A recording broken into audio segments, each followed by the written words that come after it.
Masechet Shabbat, on va étudier Bezrat Hashem le Daf Kuf Lamed Daled. On commence à la deuxième ligne, au début du Daf. La Mishnah nous avait dit Lo Shachak Me'erev Shabbat au sujet du cumin qu'on mettait en tant que pour guérir le bébé qui a eu la Mila. Alors là, si on n'a pas broyé le cumin avant Shabbat, alors là on devra le broyer dans la bouche pour que ça soit au moins avec un chinouille. Tanoura Banan, la Gemara nous ramène une braïta à ce sujet. Dvarim she'en osim la mila beShabbat, des choses qu'on n'a pas le droit de faire pour la mila pendant Shabbat, osim la beyom tov. On a quand même le droit de le faire pendant Yom Tov. C'est-à-dire quoi? Shochakim la kamon, vetorufim la yain veshemen. Pendant Yom Tov, on aura le droit de broyer du cumin ou bien de mélanger le vin et l'huile. Ce que pendant Yom Tov, pour le bébé qui a eu la Mila, ce qui n'est pas le cas de Shabbat, que pendant Shabbat, ce sera assourd. Amar le Abaye le Rav Yosef. Abaye, il a posé la question à Rav Yosef. Maïshna beyom tov. Maïshna kamon beyom tov. Pourquoi, Bémet, on a le droit de broyer le cumin pendant Yom Tov? Pourquoi? Des chazé lectera. Parce qu'on peut l'utiliser en tant qu'épice pour cuire. Et tout ce qui est fait pour cuire pendant Yom Tov, on a le droit. Alors si c'est comme ça, il dit Yain veshemen chazid nami beshabbat lechole. Le vin, de mélanger le vin et l'huile, on a le droit, c'est apte pendant Shabbat pour un malade, parce qu'on a le droit de faire ça pendant Shabbat pour un malade. Donc le bébé qui a eu la mila, pourquoi on ne peut pas lui mélanger le vin et l'huile comme ce qui est permis pour tout malade? Des Tanya, comme ce qu'on a vu dans une braïta. En torfin yain veshemen lechole beshabbat. Tanakama il pense, on n'a pas le droit de mélanger le vin et l'huile pour un malade pendant Shabbat. Amar Rabbi Shimon ben Elazar mishum Rabbi Meir. Donc lui dit au nom de Rabbi Meir, Af torfin yain veshemen, on a le droit de mélanger du vin et de l'huile pendant Shabbat pour un malade. Amar Rabbi Shimon ben Elazar, Rabbi Shimon ben Elazar il dit, Pam achat chash Rabbi Meir bemehav. Une fois, Rabbi Meir, il a eu mal au ventre. Ou bikashnu litrof lo yain veshemen, et on a voulu lui mélanger pour le guérir du vin et de l'huile, velo inachnu. Et il ne nous a pas laissé. Amar nous on lui a demandé, Dvarecha ibatlu bechayecha, tes paroles que toi tu as permis de le faire, est-ce qu'ils vont être annulés au courant de ta vie? C'est-à-dire toi-même, tu n'utilises même pas ton propre avis. Amar lanou, Rabbi Meir il avait répondu, Afalpi shani omer kach, bien que moi je pense comme ça que c'est permis, vechaverai omrim kach, puisque mes amis ils interdisent, miyamai lo melani livi la avor ad livrei chaverai. Jamais je me suis permis de transgresser les paroles de mes amis, et donc lui il était marmire sur soi-même de faire comme ce que c'est comme l'avis de ses amis que eux ils interdisaient. Et la Gemara elle fait un diouk, elle dit hu niou de marmir à c'est lui pour soi-même il était marmir. Avalekula alma mais Rabbi Meir il pensait toujours que pour tout le monde c'était moutard. Lui juif il a pris sur lui de faire comme l'avis des autres chachamim. Mais il pensait toujours que c'était permis. Et donc, encore une fois, on retourne sur la question, si c'est permis de mélanger du vin et de l'huile pour un malade, ça aurait dû être permis de le faire aussi pour le bébé qui a eu la mila. Et donc, même pendant Shabbat, la Gemara, elle dit, Atam lo ba'elicha, hacha ba'elicha. Là-bas dans la Braïta, qui parlait de tous les autres malades, il n'y a pas besoin de mélanger bien le vin et l'huile, jusqu'à ce que ça devient un seul et même liquide. Et donc, c'est pour ça que ça a été permis. Mais ici, dans notre Mishnah, pour la mila, pour que ça aide, il faut mélanger, que ce soit un seul et même liquide, et ça, c'est interdit de faire pendant Shabbat. Agmara, elle dit, Achanami ni vide velo liler. On n'a qu'à le mélanger un peu, mais pas le mélanger complètement. On n'a qu'à dire, alors Agmara, elle dit, Aïnou dektane, bemet, c'est ça ce qu'on a dit dans notre Mishnah, que noten ze bifnatmo, veze bifnatmo, on peut mettre le vin et l'huile, chacun séparé. Alors là, il explique que c'est pas séparé complètement, c'est que c'est pas entièrement mélangé, c'est mélangé, mais pas entièrement. Et donc, Bémet, ça serait permis de le faire pendant Shabbat, comme ce que c'est permis de le faire pour les autres malades,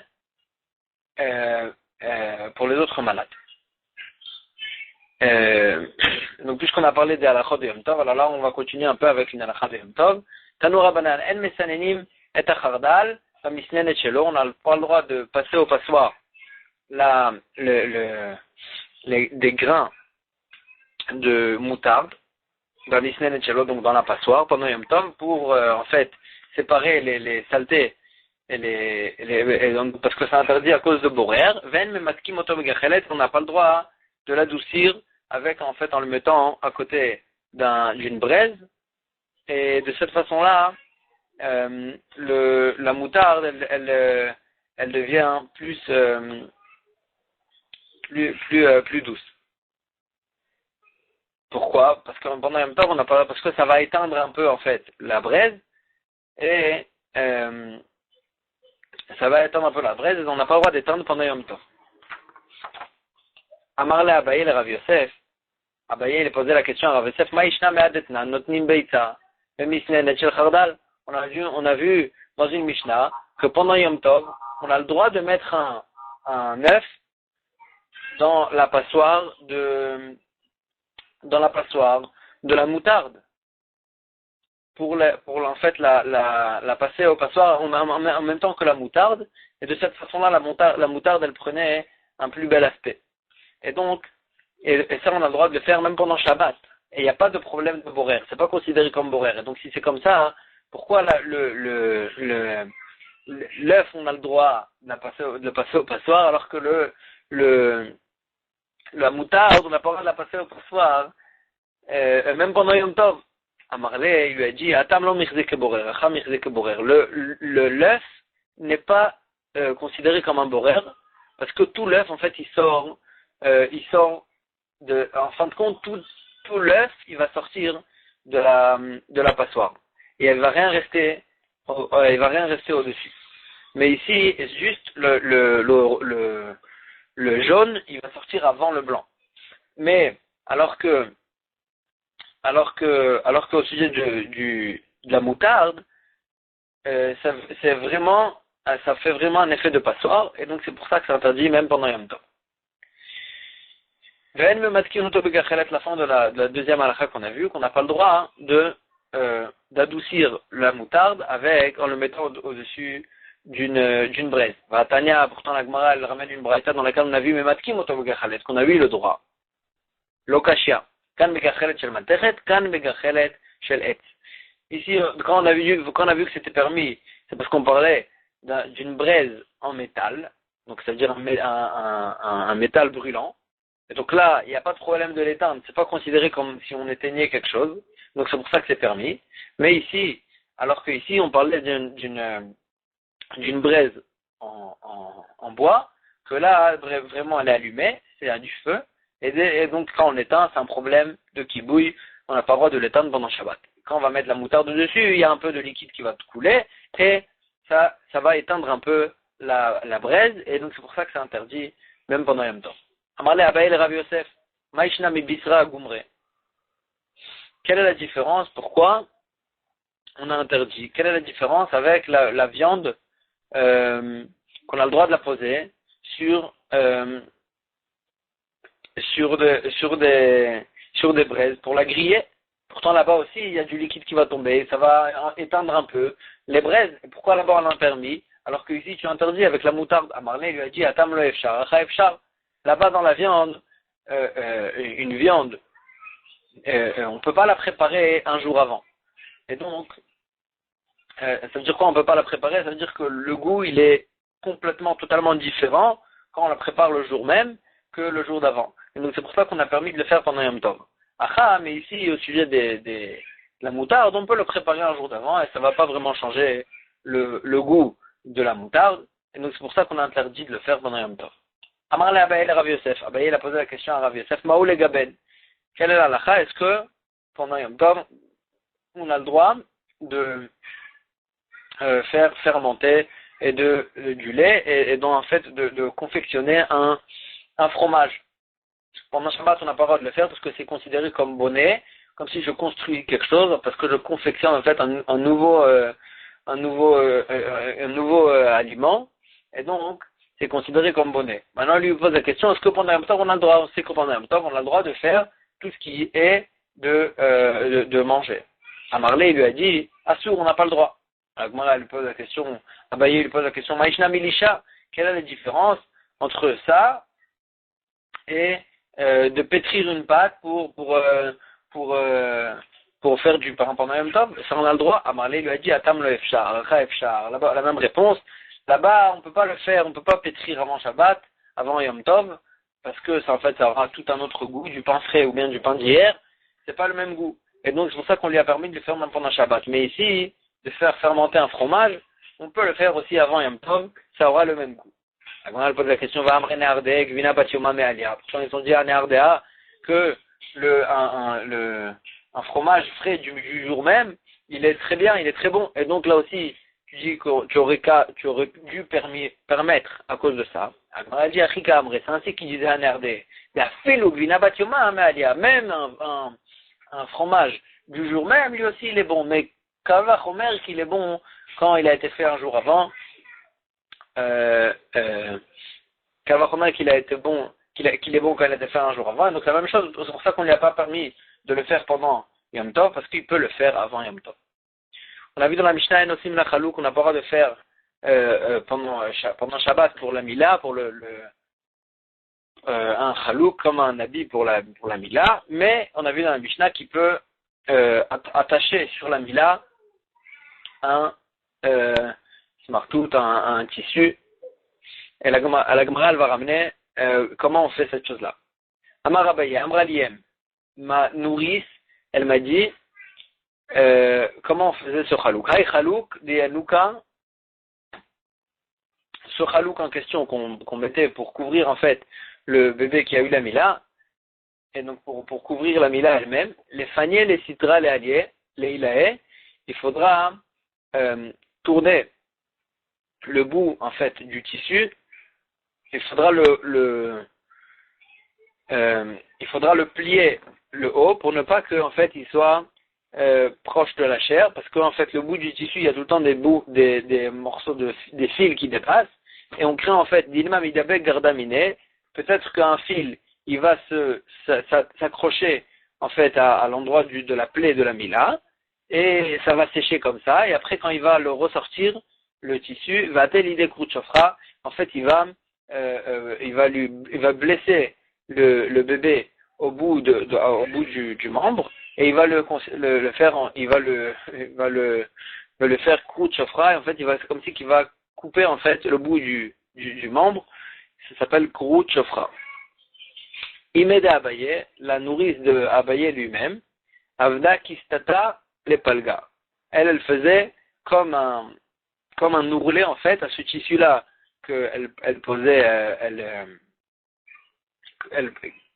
ou une doublure ou un ourlet, elle faisait sur ce tissu-là qu'elle accrochait sur la mila, en fait pour la même raison, pour ne pas qu'il y a des morceaux de fil qui s'attachent à la plaie. Amar Abaye, Aïnouka delet le chalouk.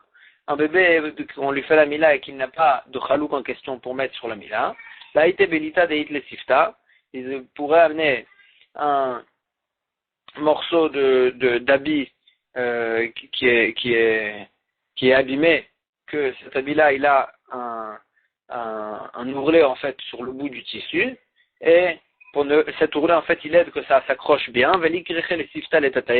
Il va accrocher en fait ce tissu sur la mila quand l'ourlet en fait il est en bas, il est du côté du corps du bébé, pour que ça s'attache bien, et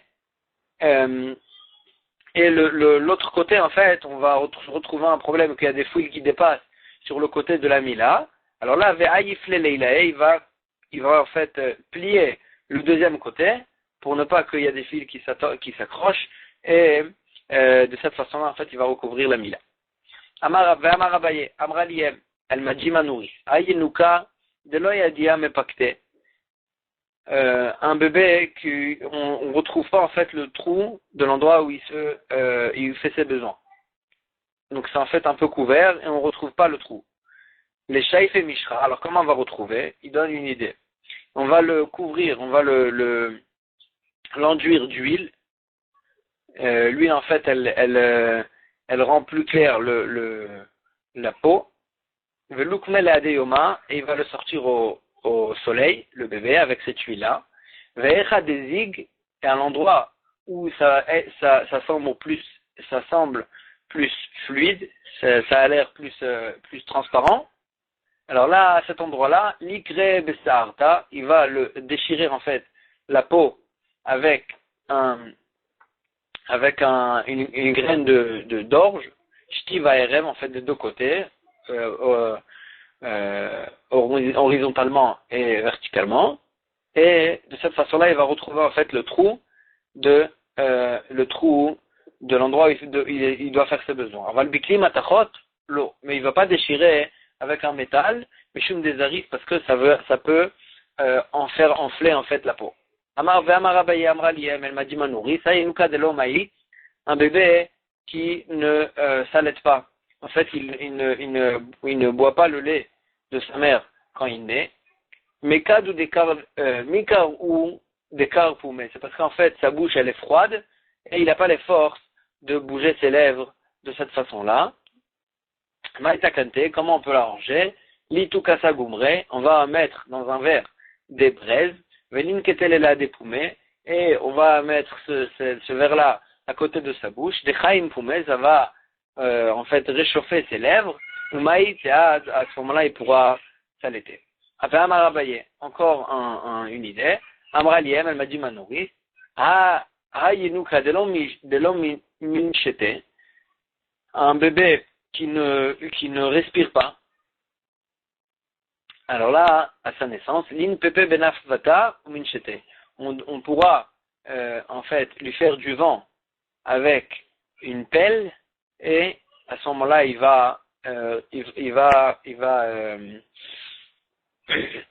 respirer. V'amar Abaye, Amra Liem, elle m'a dit ma nourrice, yenuka de l'homme avait un bébé qui respire en fait difficilement. Là et tout silta deime, velishreke il avait. On faudra amener la placenta en fait de sa mère et la velishreke il avait et la faire passer sur la chair en fait de ce bébé ou avait et à ce moment-là il va pleurer, il va en fait respirer bien. Ve'amar Abaye, il dit Amra Liem, elle m'a dit ma nourrice, hayenuka dekatil, un bébé qui est petit, qui est très petit quand il naît. Là et tous les silta deimé, on va amener la placenta en fait de sa mère. Velishreke il avait, on va les faire passer dessus, sur lui. Mikutna leulma, du côté petit en fait, la placenta elle a un côté petit et un côté plus large. Alors là on va lui faire passer du plus petit côté jusqu'à le plus grand côté. Et en fait, c'est comme si on disait qu'il faudra qu'il grandisse. Il dit, Ali, mais s'il est trop grand, mais Oulma le Koutna, il faudra le faire passer du côté inverse, du côté grand vers le côté petit. Ve'amar Abaye, il m'a dit Abaye, elle m'a dit ma mère, Ayenuka de Sumak. Un bébé qui est trop rouge, c'est-à-dire que sa chair, son sang, il n'a pas, le sang, il n'a pas, en fait, il s'est pas bien absorbé dans la chair et il est entre la peau et la chair. Alors là, donc le sang, il n'a pas encore été absorbé. Qu'est-ce qu'on va lui faire? L'irtechou les adeivla bedama. Il faudra attendre que son sang, il s'absorbe bien dans sa chair. Velimalwa, et qu'à ce moment-là, lui faire la mila. Parce que si on fait la mila avant, en fait, le sang qui est entre la peau et la chair, il pourra s'évacuer entièrement. Diarok, maintenant s'il est trop, le bébé, il est trop vert, les Mefarshim me disent, ça veut dire en fait jaune. C'est pourquoi parce que le sang, il s'est pas encore bien développé, il n'y a pas assez de sang. Et donc c'est pour ça qu'il est trop faible. Et donc l'irtechoua de nafal bedame, velimalwa, il faudra attendre que son sang il se développe et qu'à ce moment-là, lui faire la mila. Betania, la Gemara ramène une braïta. Amar Rabbi Nathan il dit pas, Machat, alachti le kraché ayam. J'ai voyagé dans des contrées lointaines, dans la mer. Ubatisha lefanaï, elle est venue une femme chez moi. Chez Mala ben Arishon Umet, Sheni Vemet, elle a fait la mila de ses deux enfants, et ces deux enfants, ils sont morts quand il leur a fait la mila. Shlishi, son troisième enfant, elle vient à tous les fanaï. Elle l'a amené devant moi, et pour me poser la question, est-ce que lui faire la mila? Reitif chez Ouadam, j'ai vu qu'il était rouge. À Martina, je lui ai dit, Amtinilo achiv la bodamo, attends que son sang s'absorbe dans sa chair, et qu'ensuite fait la mila. Imtinalo achiv la bodamo, elle a attendu elle a attendu Bémet que son sang s'absorbe, ou Malaoto, et elle lui a fait la mila vechaya, et il avait survécu.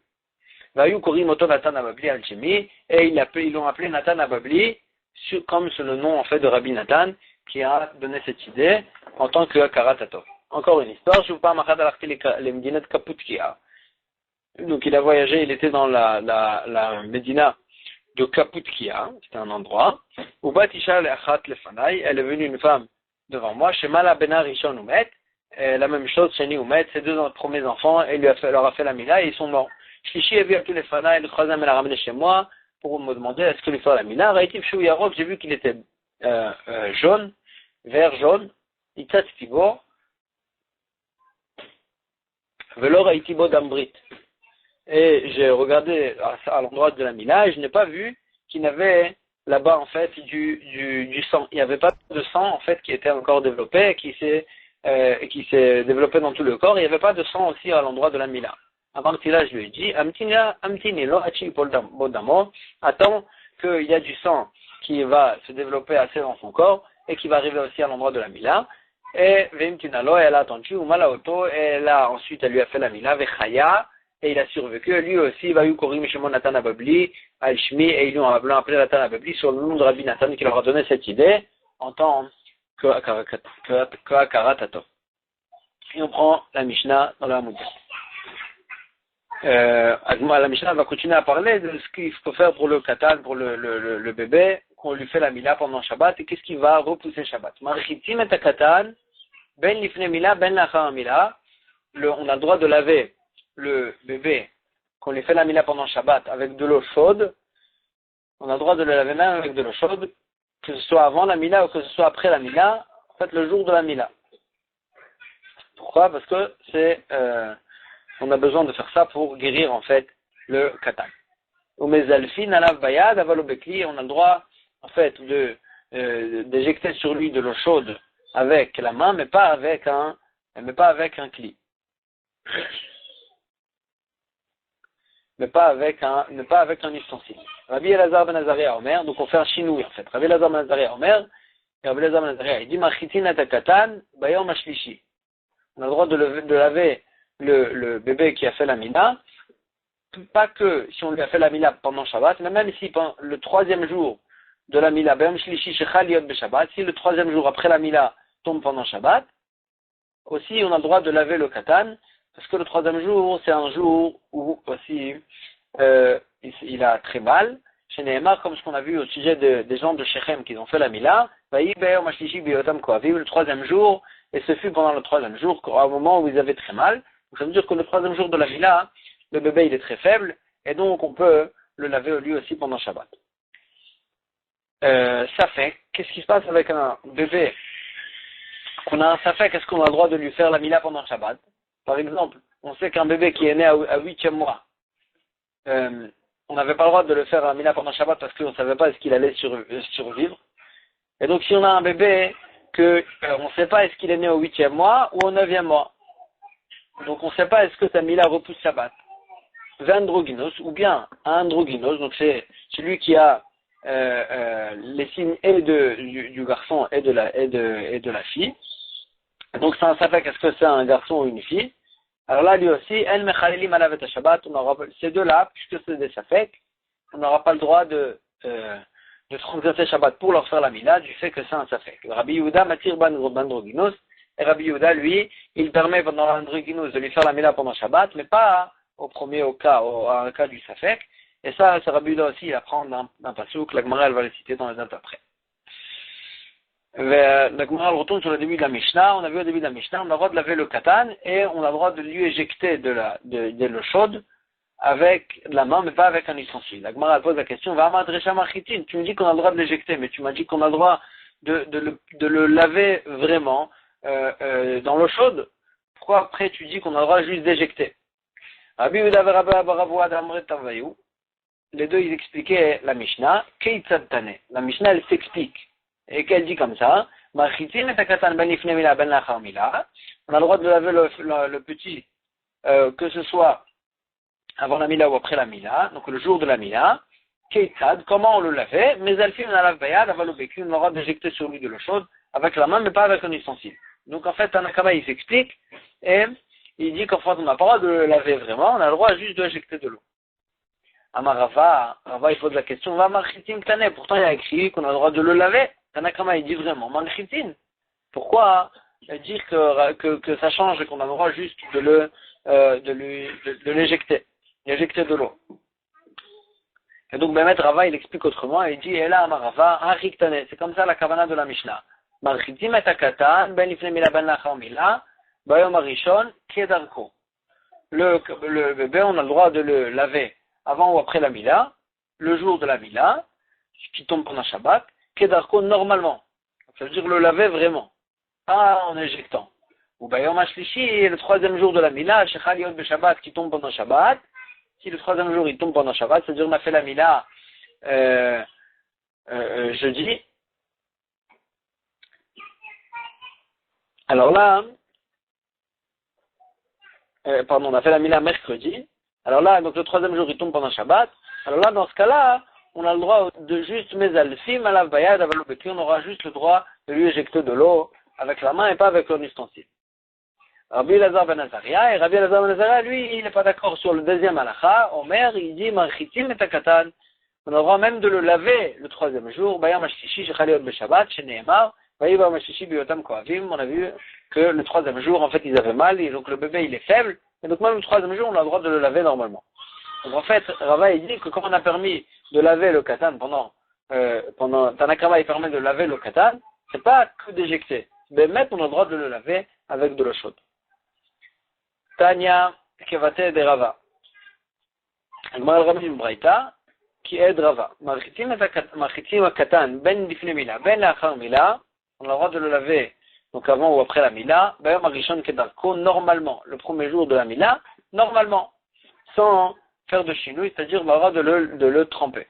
Bayom Ashlishi, Shechal Yod Beshabbat, maintenant si le troisième jour de la Mila tombe pendant Shabbat, mais à ce moment-là, on aura le droit juste, mais alfim alav bayad, on aura le droit de lui éjecter de l'eau chaude avec la main. Rabbi Elazar ben Azaria Omer, Rabbi Elazar ben Azaria il dit, Machitim et Takatan Bayom Ashlishi Shechal Yod Beshabbat, on a le droit même de le laver le troisième jour qui tombe dans un Shabbat, là, Falpishen Real Davar, et même bien qu'il n'y a pas de preuve complètement de la Torah, Zecher Davar, il y a quand même dans le pasuk suivant, il y a un rappel à cette chose-là, que le troisième jour, c'est un jour difficile, chez Nehemar, Vaïwe Mashishi Beotam Koavim, au sujet de Shechem, que là-bas ils ont fait la Mila, et le troisième jour ils étaient faibles. Donc, chez Mezalfim, et quand on éjectait de l'eau, on n'a pas le droit d'éjecter ni avec un verre, ni avec velo bekeara, ni avec une bassine, velo bekli, ni avec un ustensile, la bayad, juste avec la main. Atan, la Gemara elle explique, Atan le Tanakama, et ça va d'après Tanakama. La dernière phrase qu'on a dit qu'il faut en fait éjecter, il faut éjecter avec la main, ça va que d'après Tanakama, parce que d'après Rabbi Elazar ben Azaria, on a le droit de le laver et le premier jour et le troisième jour, on a le droit de le laver complètement. La Gemara elle explique quelque chose. Pourquoi Rabbi Elazar ben Azaria en fait il dit qu'il n'y a pas une vraie preuve du pasuk de Shechem que le troisième jour on est faible. Pourtant c'est écrit explicitement dans le pasuk. Pourquoi c'est considéré comme juste un rappel à cette chose-là, pas vraiment une preuve. La Gemara a dit Mishum de Gadol lo salik bisrahaya. Là-bas, en fait, c'était des gens adultes qui ont fait la Mila. Et donc, les gens adultes, leur chair ne se guérit pas vraiment, pas vite. Et donc, c'est pour ça que le troisième jour aussi, c'est des jours où ils sont faibles. Mais peut-être, Katan, Salik Bebisraya, un bébé, sa chair se refait très vite. Et donc, peut-être que le troisième jour, en fait, ils sont déjà guéris. C'est pas le jour où on a le plus mal. Donc, c'est pour ça que la Gemara dit, c'est pas une véritable preuve. Aoudat Alekame de Rava. Il y avait une personne qui est venue chez Rava et il lui a posé la question comment en fait laver le bébé qu'on lui a fait la Mila pendant le Shabbat. Aurélie Kishmate, Rava il lui a dit comme ce qu'il a permis, comme ce qu'il a compris la Mishnah, qu'en fait on avait le droit de le laver entièrement et pas avec de l'eau chaude et pas que de lui éjecter. Rava il expliquait comme ça la Mishnah alors que les autres Tanaïm, les autres Amoraïm, Rabbi Yehuda et Rabbi Baravoua, eux ils ont expliqué qu'on avait juste le droit d'éjecter de l'eau. Et donc Rava qui a permis en fait comme ça, Ikhlash Rava. Rava en fait il était malade et il avait peur qu'en fait il est tombé malade. Il avait peur qu'il a été puni Parce qu'en fait, il a permis ça, alors qu'on n'avait peut-être pas le droit. Vamar, et il a dit, Rava, Ana Be'adet Targima de Savel Amali. Pourquoi j'ai rentré à ma tête, pourquoi je suis rentré dans le pirouche de ces Amoraïm qui étaient plus âgés que lui, de ces Amoraïm âgés, et j'ai expliqué la Mishnah, pas comme eux. Et peut-être que la vérité elle est avec eux, et donc c'est pour ça que j'ai été puni du fait que j'ai été possèque la halakha, pas comme eux. Amroulé Rabbanan et Rava, Chachamim, ils ont dit les autres Chachamim, ils ont dit à Rava, pourtant on a amené une braïta, on vient d'amener une braïta, on voit mes fourrages, comme toi Rava. On avait le droit de le laver, vraiment, et pas que d'éjecter. Amar Leou, Rava il a dit à Chachamim, c'est vrai, mais matnitin kevata yudaika. Mais notre Mishnah chez nous, elle est plus medukdeket comme le pirouche de Rava, comme le pirouche des autres Amoraïm. Mimai, d'où on voit ça dans la Mishnah. Bideka Amar, du fait qu'il y a écrit dans la Mishnah, Rabbi Elazar ben Azaria Omer, Rabbi Elazar ben Azaria que lui il n'était pas d'accord avec Chachamim, il disait, Marchitim et Akatan Be'er Mashishi V'Chali Al Bishavat, on a le droit de le laver, même le troisième jour qui tombe pendant Shabbat. Si tu dis que Tanakama, lui, il avait jamais permis de le laver. Il avait juste permis de l'éjecter.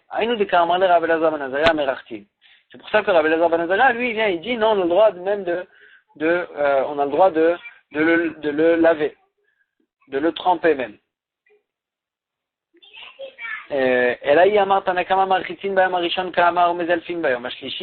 Mais si tu dis que même Tanakama il a permis le premier jour de le tremper, et juste le troisième jour il a dit qu'on a le droit de juste d'éjecter. Donc même Tanakama en fait il a parlé du concept de le tremper. Et donc Rabbi Elazar ben Azaria Omer Marchitin, quand Rabbi Elazar ben Azaria il dit qu'on a le droit de tremper, il avait qu'à lui, il aurait dû dire Af Marchitin mibaye. On a même le droit de tremper le troisième jour, parce qu'en fait, Tanakama, il a parlé aussi de tremper. Et donc, la seule marloquette qu'il y a entre Rabbi Elazar ben Azaria et Tanakama, c'est le troisième jour, est-ce qu'on a le droit aussi de tremper? Et donc, Rabbi Elazar ben Azaria, il aurait dû dire qu'on a même le droit de tremper le troisième jour. Parce qu'en fait, Tanakama aussi, il a parlé de ça. Et si Rabbi Elazar ben Azaria, il dit pas même, il dit que Marchitim, ça veut dire qu'en fait, c'est lui qui ramène ce concept de tremper le bébé pendant Shabbat. Tanakama, en fait, il n'a jamais permis de tremper Bichlal. Il a juste permis d'éjecter. Donc c'est machma dans notre Mishnah, pas comme Rava et comme les autres Amoraïm. Kiata Ravdimi, quand Ravdimi il est venu de Eretz Yisraël à Bavel, Amar, Rabbi Elazar, il a dit au nom de Rabbi Elazar, Alakha que Rabbi Elazar ben Azaria, on a l'Alakha, elle est comme Rabbi Elazar ben Azaria, qu'on a le droit même de laver le bébé, même le troisième jour de la Mila pendant Shabbat avec de l'eau chaude, c'est ça l'Alakha. Avouba Bema Arava, ils ont dit en Safek, sur cette halakha. La archatat kol gufo ou archatat mila. Quand on parle dans notre Mishnah de tremper le bébé, est-ce qu'on parle de le tremper tout le corps du bébé ou bien que l'endroit de la mila? Amar lehu aum Rabbanan Rabbi Yaakov Shemé. Et donc il a dit ce chacham qui s'appelait Rabbi Yaakov, mistabra, la logique elle est archatat kol gufo, l'endroit de laver tout le corps.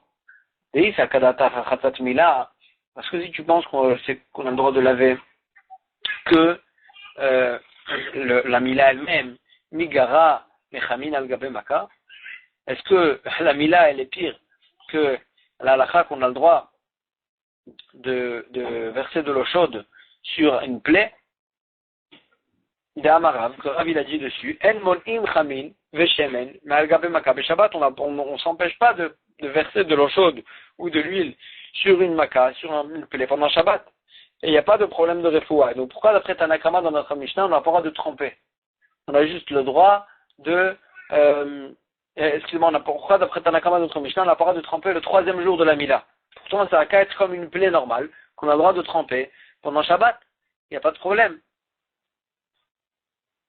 Et donc en fait il déduit d'ici que quand on parle dans notre Mishnah de tremper le bébé, c'est pas que de tremper la Mila elle-même, c'est de tremper tout le bébé. Et donc c'est pour ça que ça ne serait pas permis pendant Shabbat. Pendant Shabbat, ça tombe le troisième jour d'après Tanakama. Mais Béhémet, de mettre un peu d'eau chaude sur la Mila elle-même, même pendant le troisième jour, ça devrait être permis, parce que c'est pas pire que toute plaie habituelle. Matkifla Rav Yosef,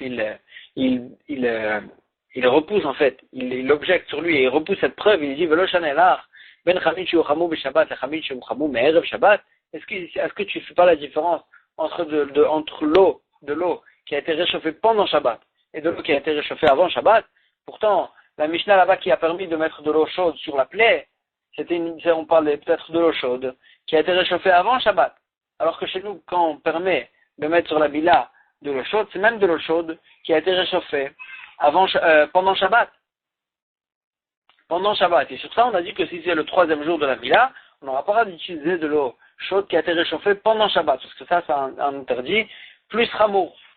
Et donc, le Olam, tu peux répondre à cette question. Elle dit, Matkifla Ravdimi, et Ravdimi, il objecte sur la question de Rav Yosef, d'où tu sais dire que notre Mishnah, quand elle a la machlokat entre Tanakama et Rabbi Elazar ben Azariah au sujet de la Mila, elle parlait même de l'eau chaude qui a été réchauffée pendant Shabbat. Peut-être que elle parle que de l'eau chaude qui a été réchauffée avant Shabbat, mais même de l'eau chaude qui a été réchauffée pendant Shabbat. Peut-être que ça on interdit. Amar Abaye, il raconte, en fait qu'est-ce que Rav Yosef comment Rav Yosef il a expliqué sa question. Ana Abaye de Ishanele Vekadam Veshanel Rav Yosef. Moi je voulais répondre en fait à cette question et Rav Yosef il a répondu avant moi. Mipne chez Sakana ou l'eau. La preuve que notre Mishnah elle parle même de l'eau chaude qui a été réchauffée pendant Shabbat, c'est parce qu'en fait c'est une sakana, c'est un danger pour le bébé si on ne le lave pas. Et donc, quand c'est un danger, on rentre dans un pikuach nefesh. Quand c'est un pikuach nefesh, c'est sûr qu'on a le droit de laver le bébé, même avec de l'eau qui a été réchauffée pendant Shabbat. Et donc, en fait, la question, elle revient que si on parle de l'eau chaude qui a été réchauffée pendant Shabbat, ne me prouve pas dans notre Mishnah qu'on a le droit même de laver. On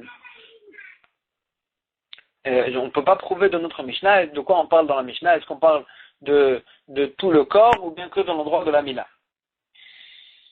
Itmar Nami, on a vu aussi cette chose-là au nom d'autres Amoraïm, qui a Ravine, quand Ravine il est venu de Eretz Israël à Babel, Amar Rabbi Abaou, Amar Rabbi Elazar, Vamrela, il y en avait qui disaient Amar Rabbi Abaou, Amar Rabbi Yochanan, qu'il a dit au nom de Rabbi Yochanan, Alakha qui Rabbi Elazar ben Azaria, Alakha comme Rabbi Elazar ben Azaria, que Bémet on a le droit de laver même le 3e jour, Ben Mechamin Shuchamu Be Shabbat, Ben Mechamin Shuchamu Merev Shabbat, que ce soit de l'eau chaude qui a été réchauffée avant Shabbat ou même de l'eau chaude qui a été réchauffée pendant Shabbat, Ben Achatat Kol Gufo, Ben Achatat Mila, on a le droit de laver tout le corps ou bien même on a le droit de laver l'endroit de la Mila ou bien même tout le corps du bébé, Mipnei chez Sakana Hilo, parce que c'est un danger pour le bébé et ça le renforce quand on le lave et donc on a le droit de le laver entièrement pendant Shabbat.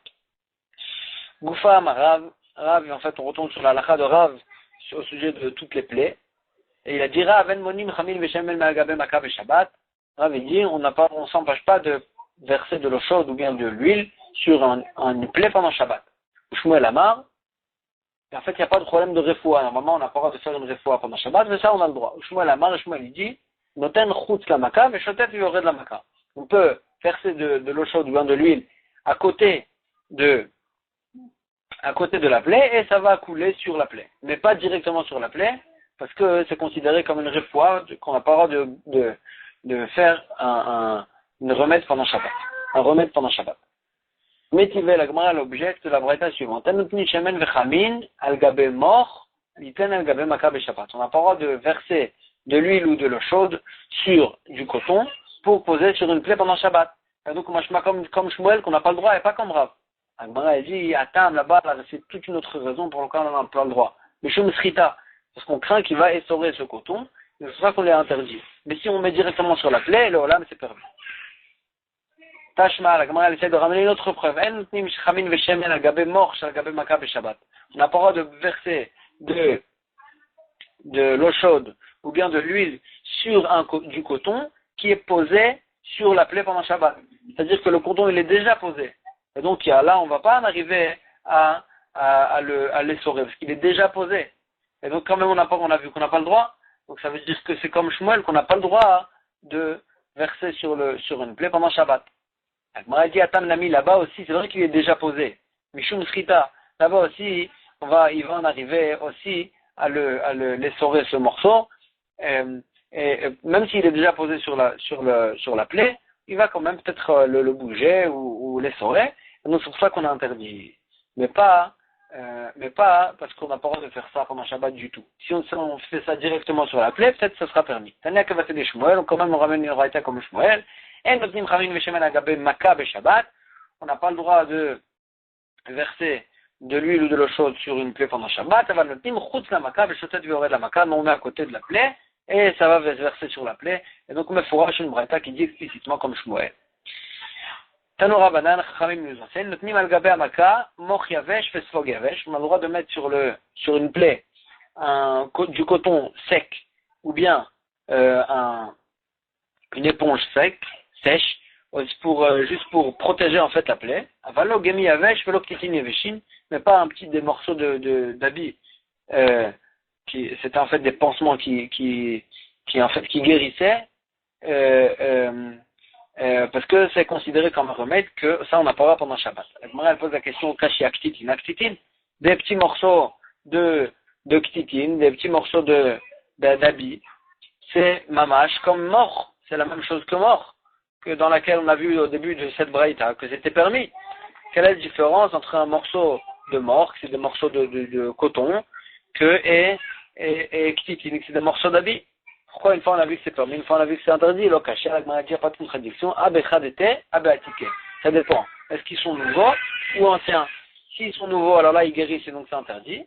Et si c'est ancien, ils ont déjà été utilisés pour d'autres plaies, alors là ils vont pas guérir. C'est juste pour protéger la plaie, ça sera permis. Amar Abayesh, Mamine Anextitin, Massoud, ici on voit en fait que des petits morceaux d'habits de coton, nouveaux, qui n'ont jamais été salis, ils guérissent en fait les plaies. On va s'arrêter ici pour aujourd'hui.